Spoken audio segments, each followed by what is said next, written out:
how to connect your keyboard, your Bluetooth keyboard, to your Windows in easy, fast way. Hello guys, in today's video I'm gonna show you how to connect your Bluetooth keyboard to your PC in easy, fast way.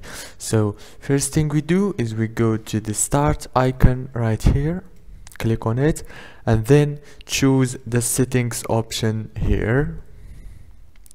And now you have to go to devices here, click on devices, and after that you will find the option of add Bluetooth or other device, and click on it, then choose Bluetooth, and you will be able from here to connect your Bluetooth keyboard in easy, fast way. And that's it for today's video guys. If this video was helpful, don't forget to like and subscribe.